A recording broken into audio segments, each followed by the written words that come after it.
Yitzhak Rabin is the hawk promising peace to Israel. His stunning election victory, bringing Labour back to power, is based on a promise to revive the peace talks with the Arabs and create Palestinian autonomy, and to go for swift results. I believe that agreement will be reached within less than 1 year. In less than 1 year.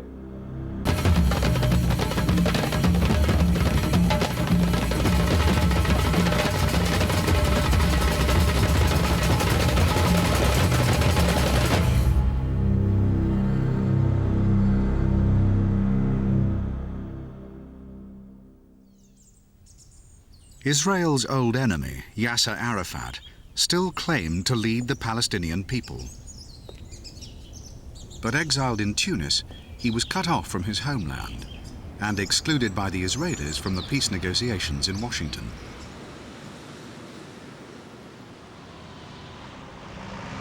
In London, in December 1992, a man from Tunis was on an assignment for Arafat's Palestine Liberation Organization. لم يسبق لي قبل ذلك التاريخ أن التقيت مع أي شخص إسرائيلي على الإطلاق. وكنت دائما طيلة الطريق ألتفت إلى الخلف وإلى اليمين وإلى اليسار خشية أن يراني أحد. The Israeli was waiting for him at this hotel. He was an academic with close connections to his country's new Labour government. זה היה רגע של אמת ורגע של מתח גדול מאוד. ההחלטה להיפגש איתו הייתה החלטה לעבור על החוק.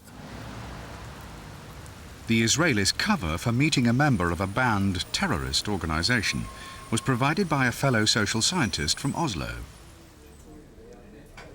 I simply suggested that Hirschfeld and myself had breakfast, and then that when Abu Allah arrived in the lobby, I should simply discreetly slip away from the table and Abu Allah should take my place. كان الحديث عام حول يعني هذا الصراع ويعني عدم وجود أي نهاية لهذا الصراع، وهذا صراع ممتد منذ مطلع هذا القرن. إذن كيف يمكن أن يحل؟ PLO headquarters in Tunis awaited his report. فاجاني ابو علاء وقال لي هيك الحكايه. قلت له روح. قال لي وين اروح؟ قلت له روح، يعني اذا طلبوك روح مره ثانيه. قال لي انا شو بدي اسوي مع هدول الناس يعني؟ قلت له اكيد في شيء وراه. Behind the secret Israeli approach was an effort to save the peace talks in Washington, where a delegation of Palestinian academics and notables had so far failed to reach agreement with the Israelis. Bypassing this delegation to talk directly to the PLO was thought by some in Israel to be a way round the deadlock.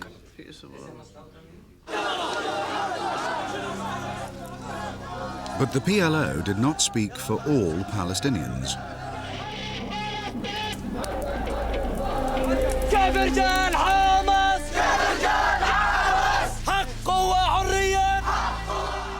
The fundamentalist group Hamas, demanding the release from jail of their leader, kidnapped an Israeli police officer, then murdered him. We have to take a measure that will speak not by words, but by deeds. Rabin ordered Israeli security forces to round up and deport 415 Palestinian activists. They were taken from the towns and villages which the Palestinian delegates in Washington represented. If they do deport the Palestinians this morning, then I don't think the Israeli delegation tomorrow morning will find a Palestinian delegation to negotiate with. The public opinion at home was, boiling. It was so volatile that we knew we couldn't proceed with the discussions, with the negotiations. The Palestinian delegation walked out of the Washington talks.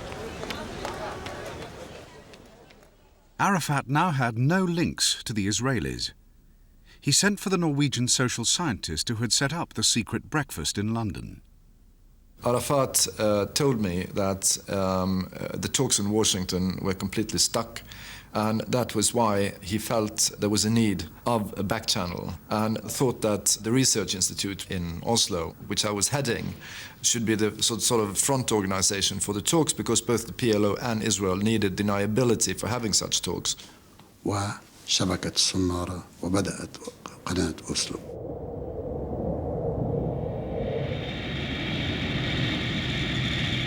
كنت أذكر أول مرة أنه جئنا إلى أوسلو كنا نذهب إلى البوليس، لأنه أنا جيت لا معي فيزا ولم أجد حدا بنتظرني ولم حدا أخذنا على الVIP، وأمضينا أكثر من ساعتين أمام شباك رجل الأمن النرويجي. We had to be so careful that we did not even inform the Norwegian secret police about their arrival.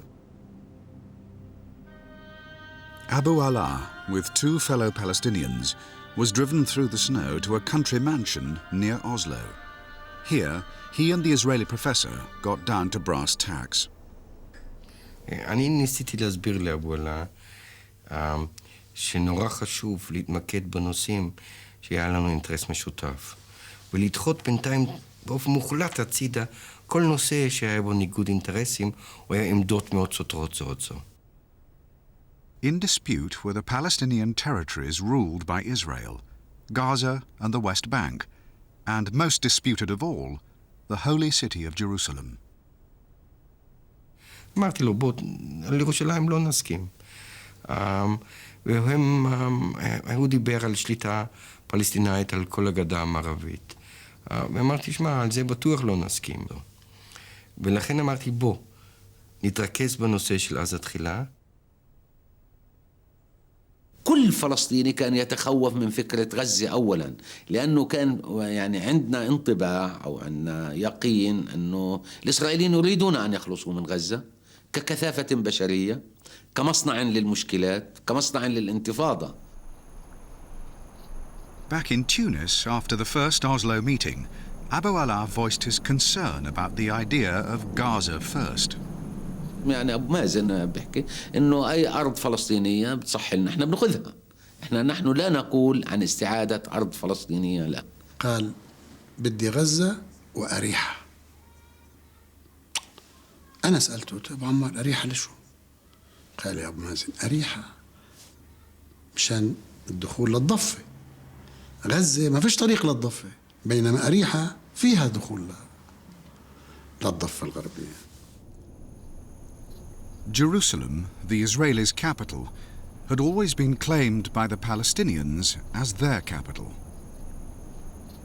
The PLO indicated that they now saw the argument for deferring their demand. But Israel's Prime Minister had not yet been told about the Oslo talks. כי מי שחושב שהוא יבוא לערפאת או לשליח ערפאת וירצה למצוא חן בעינו, זה יועיל במשהו. את המשא ומתן עושים בין המשלחות. The foreign ministry decided it was time to tell Rabin about the secret channel. Though skeptical, he did see one use for their efforts. The Palestinian delegation was still boycotting the Washington talks, and he was determined to force them back to the negotiating table. אחרי המפגש השלישי, שהיה במרץ, אנחנו אמרנו, אנחנו לא חוזרים לאוסלו, כל עוד שלא יחודש וושינגטון. זה היה תנאי אולטימטיבי. To preserve the secret Oslo channel, Arafat now had to resuscitate its rival. He summoned Hanan Ashrawi and her colleagues to tell them they must go back to Washington. He had to give them any reason but the real one. He said, we cannot afford to pay the price of walking out. Don't live in your small worlds. You want to be the heroes. You are considering only yourselves. You don't consider the Palestinian 6 million Palestinians. You don't consider the peace process. If you don't go, you break the peace process, you break your people. Come on, get down to earth. And he stood up and he left us. He walked on us. So we followed him to the other room. He was so furious. אחר כך, כשהשיחות בוושינגטון חודשו, אבו עלה בא אליי ואמר, אתם יצרתם מצב די מדהים. ערפאת ואני היינו צריכים לדבר מול המשלחת בוושינגטון. הם כולם היו נגד השיחות. לא יכולנו להסביר להם למה אנחנו צריכים לחדש את השיחות, אבל היינו צריכים לתת להם כל מיני הסברים, הסברים כולם מצוצצים מהאצבע. We came back by clear-cut orders from Yasser Arafat. Go. Soon afterwards, Israel's Oslo team brought home a draft which the two sides called a Declaration of Principles. הם חזרו מאוד מאוד נרגשים ואמרו, יש לנו כבר טיוטה. ברור היה שזה לא ההסכם, אבל אמרו, תראה, אפשר להגיע איתם להבנות, הם מוכנים להגיע להבנות. But with Washington back in business, the Prime Minister had no further use for the Oslo talks and ordered them suspended. The Foreign Ministry, desperate to prove the value of the talks, placed the Oslo draft before a lawyer they knew Rabin trusted. I thought that the document was lousy and needed to be started from scratch. אמרתי לו, תראה, ההישג הגדול ביותר באוסלו הוא שהם קיבלו את עקרון ההדרגתיות. עקרון ההדרגתיות הוא שמירת על אמצעי השליטה הישראלים בהמשך הדרך. Yossi Beilin drove with his boss, the foreign minister, to see Rabin. I was squeezed between the two of them, and as we were driving, Yossi Beilin whispered into my ear. He said, well, I don't want to put you under too much pressure, but you should know that the entire fate of the Oslo negotiations now is on your shoulders. And with this statement ringing in my ear, we entered Rabin's office. At the beginning, the drafts were very, very bad to Israel. He was suspicious that the PLO was using the Oslo track in order to somehow trick Israel into concessions and then using what was said in Oslo against Israel in Washington. אני אמרתי לו, יצחק, העסק הזה אין לו שום סיכוי, תדע לך. Maybe the PLO was trying to tell us that they were prepared to be more flexible than the official positions expressed in Washington.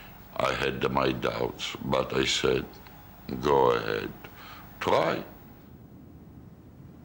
Rabin asked the lawyer to join the talks in Norway, alongside a top government official appointed to show the PLO that Israel now meant business. יואל יושב וממש מתחקר את אבו עלה, ושואל אותו לדעתי כ100 שאלות, בפרטי פרטים. I asked them, there are the settlements. I mean, in the agreement, you wrote that you will have jurisdiction all over the West Bank. This is what is written here. Now, what about the settlements? Do you intend to go into the settlements to send your tax collectors into the settlement and collect taxes? They said, no, we wouldn't do that. I said, do you intend to use Palestinian teachers to teach the Israeli kids in the settlement schools under Palestinian curricula? They said, no. So I said, so you mean that the settlements will not be under your authority? They said, certainly not. I said, okay, not the settlements. Now, as to Jerusalem, will Israel continue to govern Jerusalem? They said, yes. I said, okay, it was not clear in the document. יואל שואל אותו, אחרי שנצא מהערים, ויהיו בחירות, ונרצה להיערך מחדש במקומות ספציפיים, האם ברור לכם שזו החלטה שלנו? כי אנחנו רק יכולים להגדיר את אזורי הביטחון. وكل هذه الأسئلة تدور حول الوضع الأمني. يعني حتى نقل الصلاحيات حينما تنقل خلفيتها الأمنية، الوضع الأمني، إمكانية السيطرة على الوضع الأمني، كلها أسئلة حول القضايا الأمني. ואבו עלה אומר לו, כן, אני רק מקווה שלא תגדירו את כל הגדה המערבית כאזור ביטחוני. And when they came out of that meeting, Abu Ala came up to me and said, they've turned the Declaration of Principles completely upside down. This is absolutely crazy. We cannot continue like this. But then also he smiled at the end of his outburst, and he said, but I learned a hell of a lot from those questions. At the next session, the lawyer handed the Palestinians the Declaration of Principles with all their verbal concessions spelled out in cold print. حكيت له بشكل مباشر انه انت شخص يعني جيت هان في مهمة واضحة، يبدو انك جاي تدمر عملية السلام، شخص لازلت تحمل كل روح العداء للشعب الفلسطيني، شخص تعيش في الماضي، شخص تمتلكك عقدة الخوف، شخص تعيش في جيتو. من الصعب جدا ان ترى يعني المستقبل، مش صعب ان تنظر الى الامام. והעיניים שלו היו בוהקות, עם הרבה מאוד כעס. And I said, listen, everything that I added, I took from your answers to my question. These are your words. Look at your notes. Next, the Norwegian Foreign Minister Johan Holst, accompanied by Terje Larsen, flew to Tunis to visit Arafat. It was now his turn to raise the stakes. He went into to a side room and got out a map of Gaza, West Bank, and Israel, and started pointing at different borderlines that we were discussing. And then, at a certain point in time, he said, "And I want kissing points." And I couldn't really. I thought, what does he mean? And I turned to Holst, and I saw that he was completely puzzled. So Holst said, then, you mean crossing points or checkpoints maybe? No, said Arafat, I mean kissing points, like... And what he really meant was that there should be a kissing point between Gaza and the West Bank. There had to be an interconnection by way of communication. كانت مفاجأة لأنه الموقف اللي طرحه الأخ أبو عمار وأيضا ياسر عبد ربه كان مفاجأة بالنسبة لأنه في تشديد أكثر، صار في تشدد أكثر، في تصعيد في الموقف ما بتناسب مع التطور الجديد. يعني بالدرجة الأساسية حول قصة الممرات يعني وبعض التعابير السياسية اللي أدخلت فيما يتعلق ببعض القضايا اللي كنا في تفهم حولها سابقا. The Palestinian-controlled road between Gaza and the West Bank that Arafat was asking for would cut Israel in two. And now he wanted not just Jericho, but the surrounding district as well. And he insisted Jerusalem be put back on the agenda. أبو عمار كان يتابع القصة شوي شوي وبذهنه كلما حصل على شيء ممكن يحصل على شيء آخر. وقلت له بآخر اللقاء يعني خبرت الأخ أبو عمار أنا حأنقل تعليماتك ولكن بقول إنه هذا الخط سيغلق القناة يعني، وبالتالي لن يكون هناك بعد ذلك مفاوضات إذا ما كان هذا هو الموقف اللي مطلوب، لأنه الإسرائيليين ما عندهم مش استعداد بعد ذلك يستمروا. لكنه أصر هو وقال إنه هي تعليماتنا، عجبهم مش عجبهم بلاش يعني هذا الموقف. With the changing seasons in Norway, the Palestinian-Israeli relationship had grown warm. Now Abu Ala, the chief PLO negotiator, adopted a new hard line. The Israelis were stunned. אמרתי, רבותיי, אתם שוברים את כל מה שנאמר פה, שוברים את מה שהובטח, שוברים על מה שניהלנו משא ומתן, אתם מכירים היטב את הבסיס שעליו היינו מוכנים לנהל משא ומתן, אנחנו את המסמך הזה יכולים להחזיר לירושלים, ואז להגיד לכם שלום, בזה נגמרו השיחות, ועמדתי לקפל את הדברים שלי. ולפתע, אבו עלה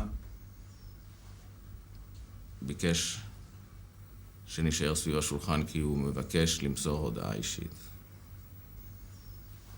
أنا يعني سأنهي مهمتي في هذه القناة، وأرجو أنه إخواني هم بيقرروا من سيتولى متابعتها إذا كانوا يريدون لهذه القناة أن تستمر، وأنا أتمنى لمن سيخلفني النجاح.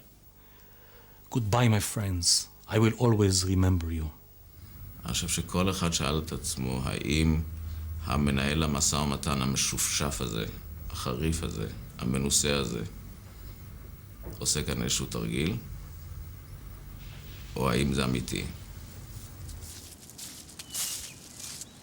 Acting or not, Abu Allah stormed out into the surrounding woods. He'd hurt his foot, so I got a stick for him with a silver handle. So he was walking around with an air of superiority towards the Israelis, refusing to talk to them. And then he came over to me and said, "It's all over." וברור שצריך לעשות, זה הרגע של משבר שאתה חייב או לפוצץ, או לעשות דבר דרסטי. והחלטנו לעשות ניסיון לדבר דרסטי. The Israelis had prepared something for just such a moment, 2 months earlier, when the lawyer first advised Rabin and Perez. I said, listen, the fact that we are talking with the PLO will eventually leak out. I think that we should have another agreement in which the PLO undertakes to do a number of things, and in return, Israel recognizes the PLO as the representative of the Palestinian people. ההערה השנייה הגדולה הייתה, אי אפשר לנהל משא ומתן עם אש"ף בלי ללכת להכרה של אש"ף באופן רשמי. ממילא יש פה צד של הכרה באש"ף. אך ללא ספק זה היה חשוב ביותר עבורם, וללא ספק הם רצו להעלות את אש"ף על המפה. Now, in Oslo, the moment to raise recognition had come. The Israeli tracked Abu Allah down to a small drawing room where he had gone to ground. ועל כורסה יושב אבו עלה, נשען ככה על מקל. מסתכל עליי, ואני שואל אותו מה שלומך? והוא אומר רע מאוד, רע מאוד. أنا كنت في حالة غضب حقيقية وجدية، ما كانتش تمثيل، إنه إذا كان بتفاوضوا صار لنا 6 شهور 7 شهور نتفاوض، والآن تأتيني بأفكار جديدة لا داعي لكي نستمر. ואמרתי לו, תשמע אבו עלה, אם אתה לא מסוגל לעשות את הדבר הקטן של הסכם ביניים, אולי בוא ננסה לעשות את הדבר הגדול. ואז פשוט לפתע הוא מסתכל, למה אתה מתכוון? في هذا الاجتماع أيضا طرح أوري فكرة الاعتراف المتبادل ما بين منظمة التحرير الفلسطينية وبين الحكومة الإسرائيلية، وطرحت بشروط.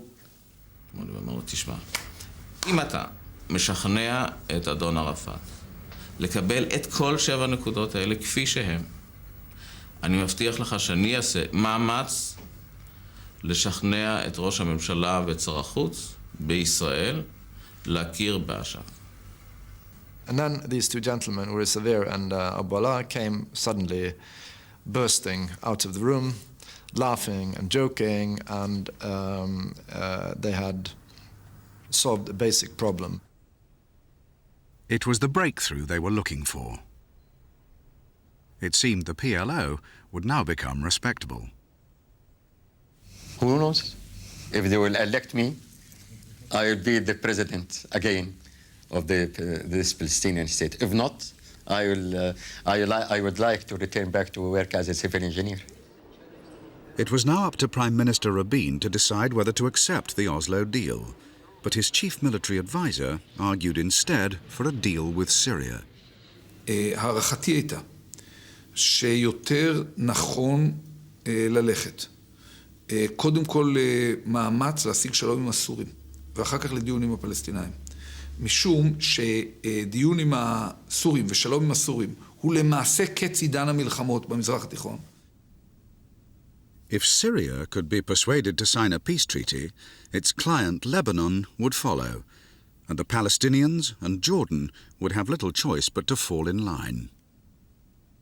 הוא אינטרס עליון של שני הצדדים שלנו ושל הסורים, הוא ירגיע את לבנון, אבל הוא יצמצם גם בהרבה את כושר המיקוח של הפלסטינאים שלמעשה יישארו לבד.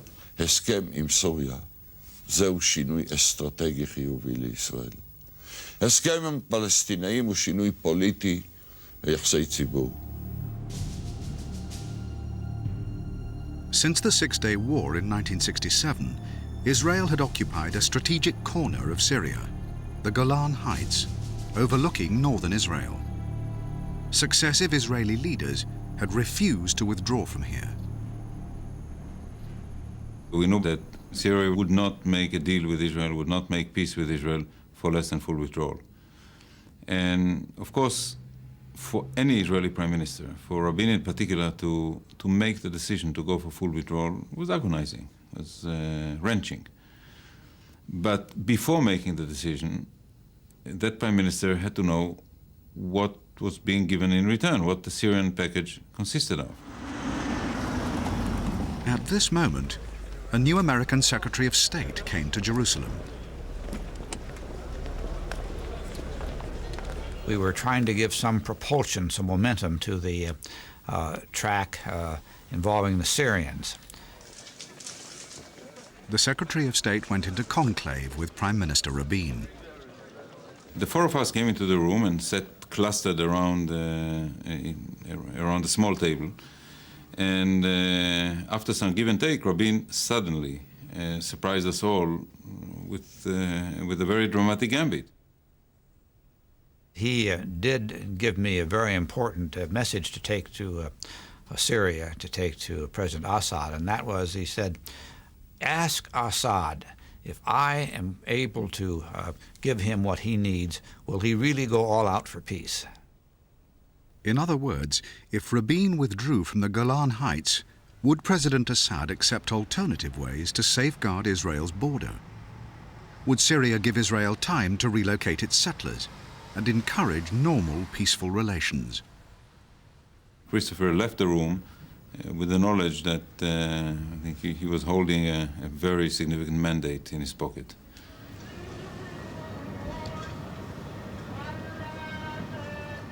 When he arrived in Damascus, the Secretary of State presented Israel's offer of withdrawal to President Assad. President Assad asked Secretary Christopher, does it mean that the Israelis have no claim on any part of the Golan? His mistrust of the Israelis was such that he always took every concept and turned it over and looked at it from all different sides, and that's what he was doing with the concept of withdrawal. And he did it by asking me questions, not impolite questions, but very aggressive questions. Now, you have to tell me, Mr. Christopher, what the Prime Minister means by withdrawal. That's just an empty term. I really know what it means. Does this mean the full withdrawal? Does it mean that all the territories which were under the control of Syria on the 4th of June 1967 would return back to us? And I said, frankly, Mr. President, I don't know. I'll have to ask.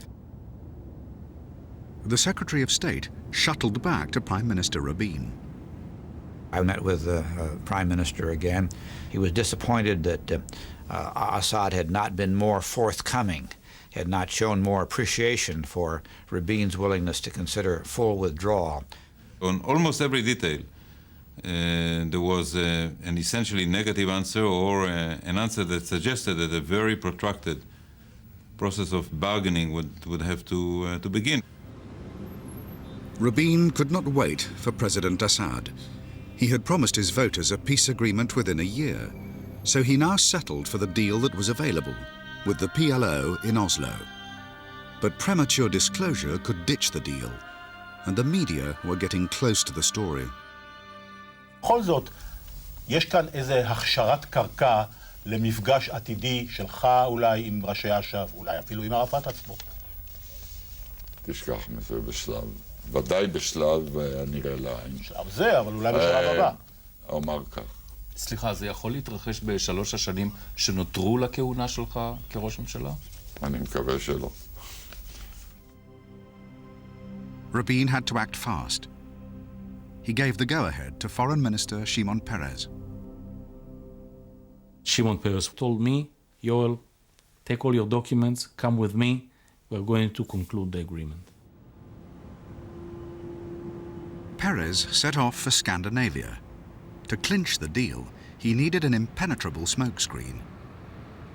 he met Norwegian Foreign Minister Johan Holst secretly in Stockholm and asked him to be his mouthpiece in case anyone was listening in as they telephoned Arafat in Tunis. I called Arafat and I got him immediately on the line, and I told him that in the code we used at the time, Abu Ammar, which is Arafat's nom de guerre, I have the two fathers here. That was the code for foreign ministers. My father and the other father. And he immediately understood what I meant. And I said, and they want to finish everything tonight. وبدأنا نتحدث في القضايا المعلقة 12 أو 14 نقطة قضية قضية. كان التليفون محطوط على السبيكر السماعة، بالتالي جميعنا بنسمع اللي بيحكيه هولس من جهتهم. אני חושב שאני הייתי על הקו 4 או 5 שעות כל הזמן כדי להתערב ולקבל החלטות. At around midnight, Shimon Peres went to sleep, and he told me, if you need my approval, if you want to go beyond the general instructions that we have agreed on with Rabin back at home, wake me up. At issue were withdrawal of Israel's military government and how and when they would deal with difficult matters like Jerusalem. Twice, I had to wake Shimon Peres up. The second and last time he woke Peres up was over the issue of who would control the bridges between the West Bank and the neighboring state of Jordan. We wanted to be able to control people entering and exiting from the autonomous areas to see that they are not concealing weapons and the like. نحن كنا نشترط إنه أن تكون نقاط العبور تحت سيطرتنا. אמרתי לו, תגיד לו שאנחנו לא ניסוג מהעמדות שלנו, אבל אני חייב להגיד לו שאם זה לא יצא לפועל למחרת היום, ספק אם זה אי פעם יצא לפועל. وصلنا إلى أنه تكون الممرات الآمنة، أن ينسق الطرفان حول موضوع المناطق العبور مش الممرات الآمنة. It was 5 o'clock in the morning. After 7 hours on the telephone, they had an agreement. אני חושב שאת החשבון שילמה ממשלת שוודיה, ואנחנו חייבים לה את הכסף עד היום הזה. The secret deal was finally revealed to the world. Arriving a day that virtually everyone in this room could not have believed would have happened only 2 or 3 weeks ago, an extraordinary event for everyone concerned. The Palestinians on the delegation to the US-sponsored talks in Washington still believed that they were the peace brokers. I was shocked that the 3 crucial areas that to us formed really the cornerstones of our policy, of our negotiations, human rights, Jerusalem and the settlements, were entirely absent. Although the Washington talks had been bypassed, the American president agreed to host a signing ceremony. Then, with everyone gathering in Washington and on their way to the White House, Chairman Arafat noticed something missing from the document: the name PLO. بقول لي يا أبو عمار أنا لا أستطيع أن أوقع على هذه الوثيقة إطلاقا. أنا رئيس منظمة التحرير، أنا مش رئيس وفد فلسطيني بس. وفي اعتراف متبادل بيننا، وقعنا الاعتراف متبادل بين حكومة إسرائيل ومنظمة التحرير الفلسطينية. إذن ليش هاي العناد الإسرائيلي؟ حلها. אחמד טיבי צלצל לי ואמר שיש איזה עניין קטן שבלעדיו העניין לא יסתדר. ואם הוא לא יסתדר, הצ'רמן הורס את החפצים ונוסע הביתה. I saw Arafat ordering the plane to be ready to leave Washington if they don't accept the PLO. אני אמרתי לו, תשמע, כל הדוקומנטים חתומים ומודפסים. אנחנו בסך הכל שעה או שעה וחצי לפני החתימה. Less than half an hour before the signing ceremony, Peres called Arafat's man to his hotel. He suggested a compromise, the phrase, the PLO team. قلت له لحظة شوي، اتصلت في ابو عمار تليفونيا، هو شمعون بيرس بجنبي، قلت له اخ ابو عمار هاي شمعون بيرس معي وبقول انه موافق يحط البي ال او تيم بدل بالستين ديليجيشن. بقول لي متاكد؟ قلت له اه. قال لي في كل التكست؟ قلت له اه في كل التكست. قال لي طب بوستين يا احمد، واحده لي وواحده ليك. قلت له شكرا. Ladies and gentlemen, Mr. Arafat, Chairman of the Executive Council of the Palestine Liberation Organization, His Excellency Yitzhak Rabin, Prime Minister of Israel, the President of the United States. The moment I saw Arafat walking out from the White House with Rabin next to him and Clinton and so on, imagine this White House that said bye-bye to the PLO, that branded Arafat as a terrorist, Rabin, the chief of staff who occupied the West Bank and Jerusalem, and it was electrifying.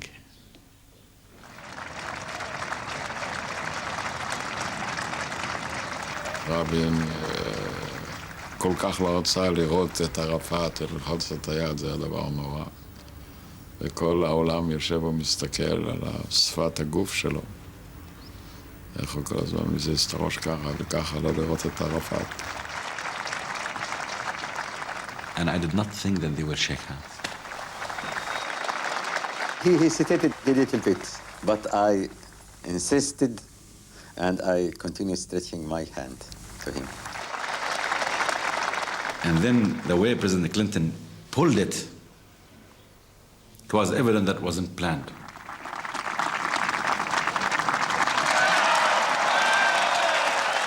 וערפאת לא הפסיק כל הזמן לנענע את היד, ערפאת הוא מומחה גדול בעניינים האלה. It was a moment that be recalled as long as we live, I think. אחרי שגמר ללחוץ לו את היד, הוא פנה אליי, יצחק, ולחש לי באוזן, עכשיו תורך. הוא עבר את הגיהנום, עכשיו אני עובר את הגיהנום. זה היה העניין. But not everything in the garden was lovely. In the occupied territories, a large number of Palestinians swore to fight Arafat's peace agreement. In Israel, the opposition was equally fierce. Who think that this endangers Israel, and what I would do as Prime Minister is to do anything responsible within the rule of law to stop and nullify the dangers that emanate from this agreement with the PLO to Israel's security. But the way was clear for Arafat to enter Gaza. What he took charge of was not quite a state, but the Palestinians had a government of their own for the first time.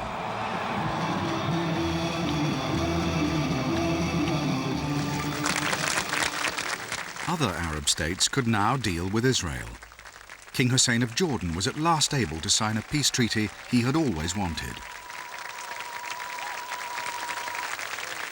What we have accomplished and what we are committed to is the end of the state of war between Jordan and Israel.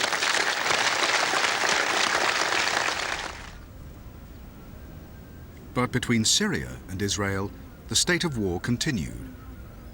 In an effort to complete the Middle East peace, President Clinton came to Damascus. President Clinton told President Assad that, well, Rabin presented to you full withdrawal to the line of 4 June, and we expect from you two now to move the next step. Clinton pressed Assad to send his top military commander to meet his Israeli opposite number and work out the practicalities of ending their state of war. It was a big decision for Syria to send our chief of staff for the first time in history to meet the Israeli chief of staff. It's a very heavy and big decision. Assad held back. First, he wanted his ambassador to Washington to meet the Israeli chief of staff. אנחנו טסים מחופשים כדי שלא יכירו אותנו עם פאות נוכריות. במטוסי אל על, אנחנו מגיעים לבלר-האוס, ורק בפנים הבלר-האוס אנחנו נושמים לרווחה ומסירים את הפאות שלושתנו. אני עוד מסתכל על מבט אחרון בעצמי, בפאה, אני דומה מאוד בתווי פנים לאמי, וכל פעם שאני לובש פאה נוכרית עם שערות יותר ארוכות, אני מסתכל במראה, אני רואה את אמי. The Israeli commander began the meeting by speaking of a military withdrawal, without specifying the precise frontier. I insisted that withdrawal has to be to the line of 4 June 1967. I repeat this word more than 20 times during the talk with Barak. הוא חזר כמו תוכי על הדקלום שלהם, קודם כל התחייבות לנסיגה מוקדמת מראש עד קווי 4 ביוני. The Israeli general decided to lure the Syrian out of the conference room. בהפסקות היינו הולכים לגן. בגן מסתובבים בלי רקורד. And we spoke frankly whether they are committed to settlement with Syria or not, whether they understand what it requires. ובגן, בבלר האוס, בפטיו, יש מין דלתות מקושטות, של קשתות. ודימיתי לו את השלום בינינו לבינם לאבן הראשה, הקיסטון בתוך הקשת. At the end, you feel that he wants to make it. He wants to find a solution. He wants to give his blessing. This encouraging start led President Assad to send his chief of staff to join the talks. They discussed military safeguards. For example, the future of Israel's early warning station in the Golan. Talks progressed in fits and starts. On the night Syria and Israel agreed to start a new round of talks, the Israeli peacemakers held a rally in Tel Aviv to win over doubting voters.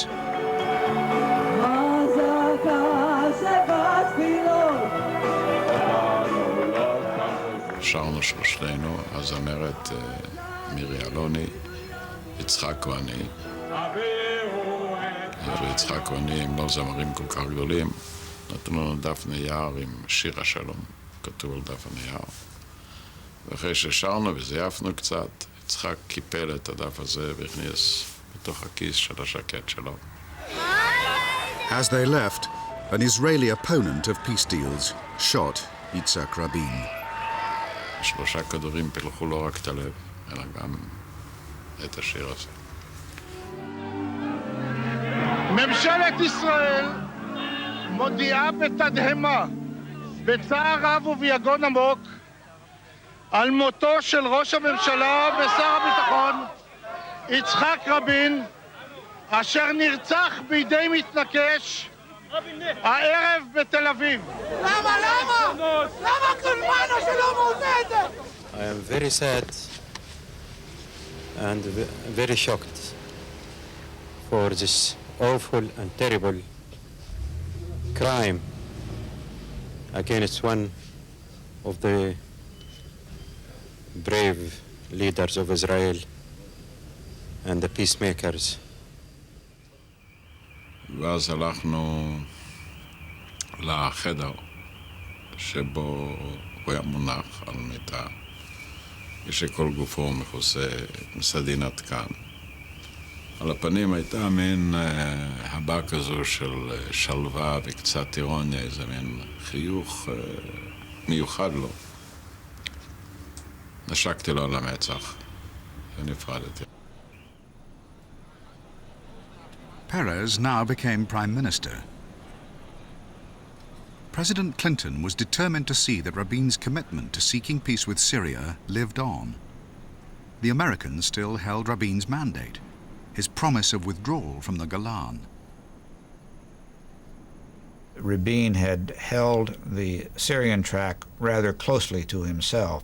So when he was assassinated, all of a sudden it became very important to pass on to now Prime Minister Peres what had been happening.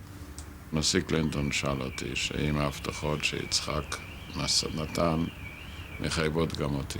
ותשובתי הייתה, כל מה שהוא אמר מחייב אותי בכלל ללא שום ספק. Peres asked the Americans to arrange a summit with President Assad so that he could repeat his Oslo triumph and bring the negotiations with Syria to a quick conclusion. אמרתי שישאל את אסד מה הוא רוצה, לטוס גבוה ומהר או נמוך ולאט.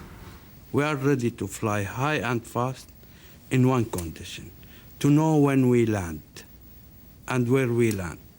President Assad, in my judgment, missed a historic opportunity because he wasn't prepared to take a greater risk for peace. Shortly afterwards, a chain of events began which changed everything. Peres set a date for the next general election. Then, 4 days later... It was a ferocious blast. The suicide bomber detonated 10 kilos of explosives in the middle of a crowded commuter bus. That bomb killed 24 people. A week later, another bomb on a commuter bus killed 19. A month before, Israeli forces had assassinated the member of Hamas who they blamed for an earlier wave of bombings. This, said Hamas, was their revenge. בפעולות הטרור הארבע האלה שאני מניתי, הפסדנו 20% תמיכה. זה היה ממש דבר קטסטרופלי. והערכתי שעוד אחד, עוד שתיים, זהו זה.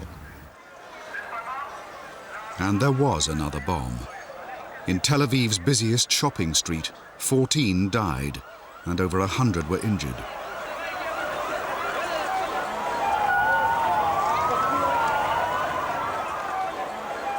Shimon Peres was still the favorite to win the election.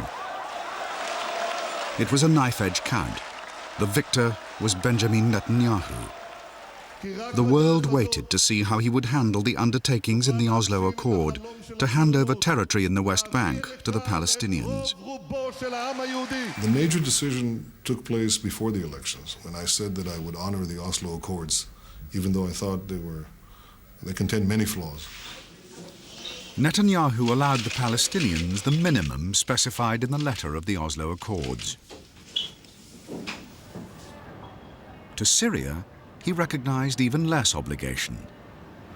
In the Syrian negotiations, though much had been agreed, nothing had been signed. The American Secretary of State tried to salvage the talks.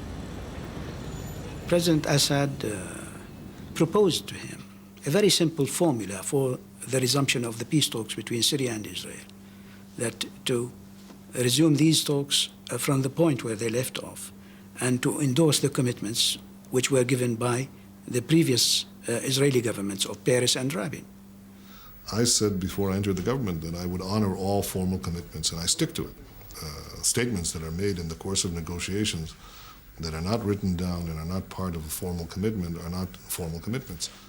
And that's why the peace process is in a deadlock. It did not move for the last a year and a half. 50 years after its foundation, Israel is still split. Half of its people supporting the peacemakers, and half fearing that concessions to the Arabs endanger its survival. The Palestinians still do not have the full sovereign state to which they aspire.